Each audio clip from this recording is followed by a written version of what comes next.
rreth 31 milion euro. Në vitin 2021, pas tërmetit famshëm të nëntorit të vitit 2019, u bën një seri procedurash ku ndërto ishin dhe procedurat për rehabilitimin e kanalizimeve apo ndërtimin e një hidrovori të ri, i cili u devijua, pra ju ndryshua vendodhja nga një hidrovor i cili aktualisht vendodhjen e ka pikërisht në basenin ku po ndërtohet porti i ri në Porto Romano. Pra, ujërat shkarkoheshin pikërisht në gjirin ku po ndërtohet porti. Dhe çfarë ndodhi? Në vitin 2021 ndërtohet një hidrovor i ri, i cili devijohet, pra devijohet rrjedha që ishte bërë ndër vite, që ishte studiuar, ishte projektuar, studiuar dhe ishte arritur në konkluzionin që ishte vendi pozicioni ideal për të bërë të mundur tërheqjen e ujërave nga qyteti i Durrësit, nga lagjet e qytetit Durrësit dhe më pas shkarkimin e tyre në det.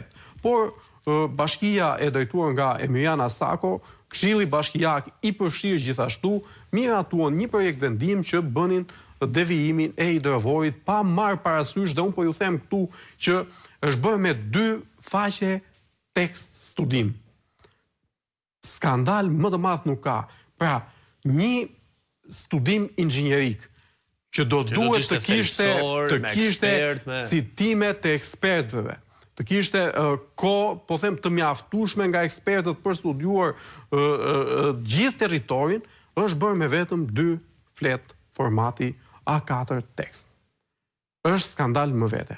Po nuk po i hy detajeve teknike të studimit, projektimit e tjerë.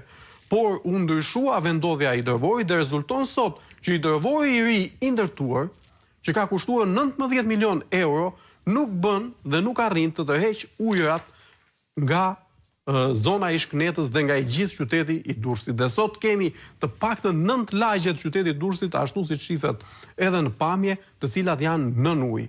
Dhe pasojat bjen direkt mbi qytetarët, cilët sot kanë humbur orendit e shtëpive të tyre, kanë humbur automjetet e tyre për shkak sepse u janë shkaktuar dëme nga depërtimi i ujit në pjesët elektrike të automjeteve, apo shumë pasoja të tjera, po themi edhe rrezikun për infeksione. Është treta herë. Kjo është e disata herë. Pra, në Durrës tashmë është bërë zakonshme që në 5 vite, edhe pse janë investuar 31 milion euro, Arnold, 31 milion euro do duhet ta kishin zgjidhur përfundimisht situatën apo rrezikun e përmbytjeve në Durrës, kanë shkuar të gjitha në det.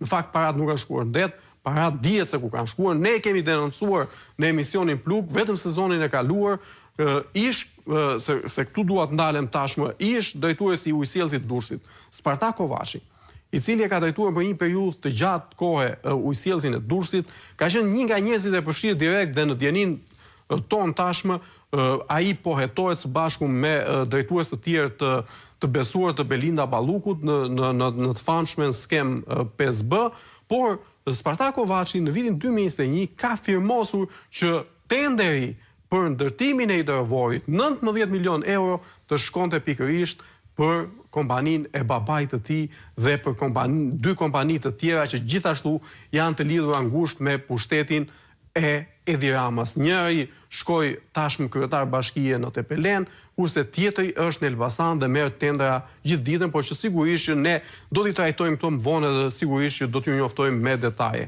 Pra, kryetari drejtuesi i ujësjellësit të Durrësit, varësi Emiriana Sakos dhe Belinda Ballukut, firmosin 19 milion euro që kompania babait të tij të ndërtonte hidrovorin